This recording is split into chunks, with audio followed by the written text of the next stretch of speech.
Maximilian, ich bin als erstes ein bisschen irritiert, weil ich dachte, du hast ja wirklich, wirklich deine Haare abrasiert, wie wir es im Trailer sehen.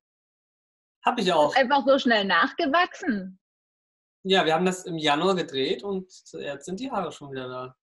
Was für ein irres Haarwachstum. Aber sag mal, Ja, stand das im Drehbuch drin und du hast gesagt, kein Problem, rasiere ich sofort ab oder hast du da eine Wette verloren? nein, es stand im Drehbuch drin, aber ich habe nicht gedacht, dass sie das wirklich machen, weil es ja am Ende keine wirklich lange Szene ist. Ich meine, es ist ein 5-Sekunden-Moment und ich dachte, haha, witzig, machen wir mit einer Maske oder wie auch immer für den Gag. Und dann waren die so, nee, Maxi, hast du nicht Bock? Ist doch witzig. Und wenn, dann musst du schon richtig machen, dann ist der Witz auch richtig witzig.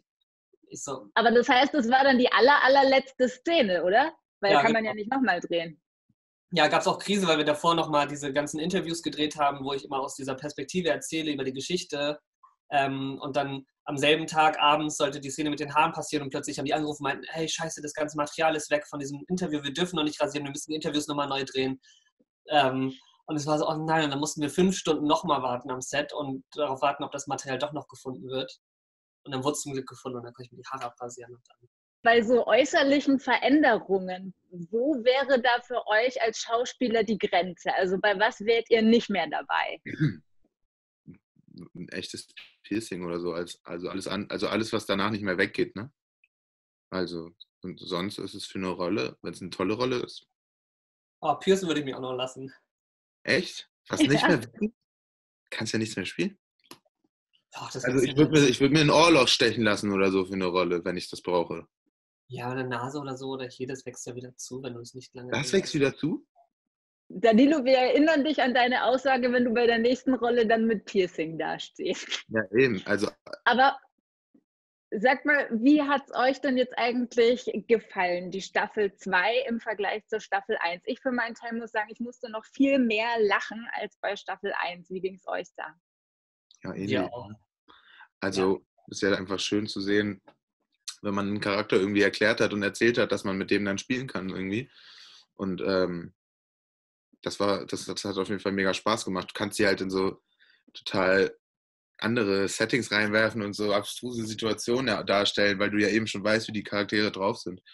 Und dann wird es halt eben sehr lustig, ganz schnell. Das ist schön.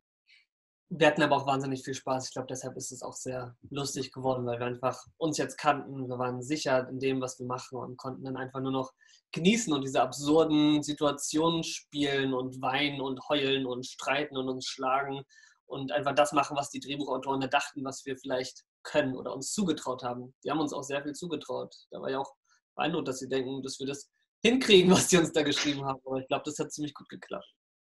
Was ist so eine Szene, die euch in Erinnerung geblieben ist, die ganz besonders war beim Drehen?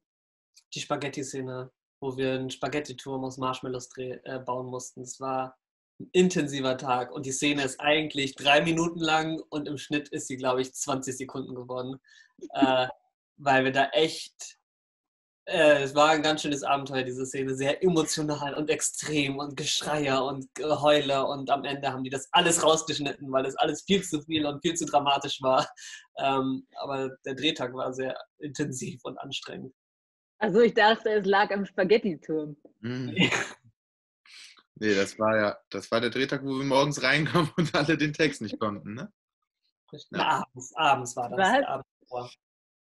Abend davor, nee, nein, einfach weil wir so viel schon gedreht hatten und ein bisschen raus waren. Natürlich liest man sich das dann einmal durch und es geht wieder, aber das war so ein Moment, wo wir mal die ernste Seite von Mia gesehen haben, weißt du noch? Wir hatten ja eine neue Regisseurin, mit der wir super viel Spaß hatten und super was Tolles geschafft haben. Mia Spengler, die macht die ersten 3 Folgen in der 2. Staffel. Und genau, an dem Tag war sie dann so, ja gut, ich gehe jetzt nochmal raus und wenn ich wiederkomme, könnt ihr den Text. So, sehr bossy auf jeden Fall, fand ich sehr stark. Gibt es eine Szene in Staffel 2, bei der ihr jeweils vom anderen sagt, boah, da war ich echt beeindruckt von deiner schauspielerischen Leistung? Ich fand die Spaghetti-Szene super. Also Ja, schade, dass das kurz geworden ist am Ende, aber da war Danilo echt krass emotional und danke schön. echt schön. Ja, Moritz ist ja sehr emotional in der 2. Staffel auch.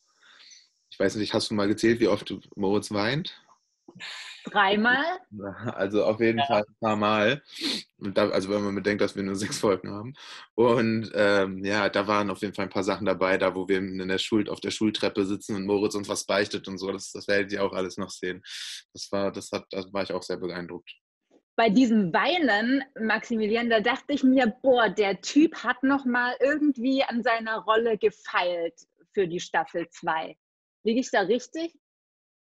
Ja, also es war auf alle Fälle eine Herausforderung, überhaupt zu wissen, wie viel dürfen wir jetzt nochmal uns neu erfinden und die Rolle noch weiter bauen oder wie viel müssen wir anschließen an das, was wir in der ersten Staffel gemacht haben.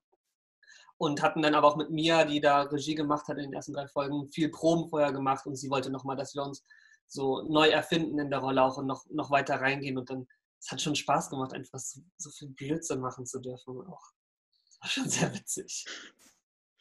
Jetzt sind die beiden ja, also Lenny und Mo, kurz vor dem Abi, haben 1 Million Euro schon verdient mit MyDrug, sind also dick im Geschäft.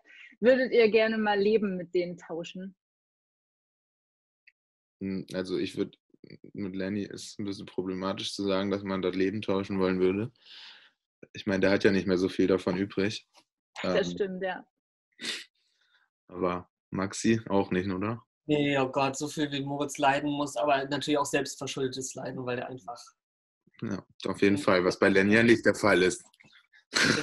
Klar, die Frage ist auch eher bezogen so auf dieses Big Business, ob ihr da gerne mal eintauchen würdet, weil es zieht ja auch nach sich, dass man unheimlich große Geheimnisse hat, die man mit sich rumschleppt. Ja, und auch eben unheimlich schlechte Sachen tut im Endeffekt. Also man verkauft ja eben Drogen irgendwie an jeden, der das möchte. So. Aber genau genommen ich auf jeden Fall nicht leben. Business. Ja. Mit unserer Serie. Gut, stimmt. Und die ist ja auch international zu sehen und zu streamen in über 180 Ländern. Wie kriegt ihr das eigentlich im Alltag mit, dass ihr jetzt internationale Serienstars seid? Über Instagram hauptsächlich. Auf Instagram bekommt man sehr viel davon mit, von den Kommentaren, von den Followern, aus welchen Ländern die alle kommen und kommentieren und das feiern. Das ist schon absurd. Und wurdet ihr auch mal im Ausland oder so im Urlaub erkannt? Ich war Anfang des Jahres in Paris, da wurde ich in der U-Bahn erkannt von einem Jungen und letztes Jahr im Sommer, 2 Monate nachdem die Serie gerade erst rausgekommen ist, wurde ich in Kalifornien erkannt. Das heißt, ich auf der Straße von einem kleinen Skaterjungen und da habe ich so gemerkt, wow, diese Serie geht um die Welt irgendwie und man kann das jetzt auch für immer gucken da online und es ist für immer jetzt da und Menschen gucken das auch heute zum ersten Mal und die Klicks werden immer mehr anstatt weniger. Es ist ganz surreal. Und wenn du einen Knopf drücken könntest, um das alles rückgängig zu machen, dann würdest du es wahrscheinlich nicht tun, oder? Auf keinen Fall, nein. Nein. Was könnt ihr denn schon, ich meine, wir wollen natürlich nicht spoilern über das Ende von Staffel 2 verraten. Also gibt es da noch Potenzial für noch weitere Staffeln oder ist How to Sell Drugs Online fast zu Ende erzählt?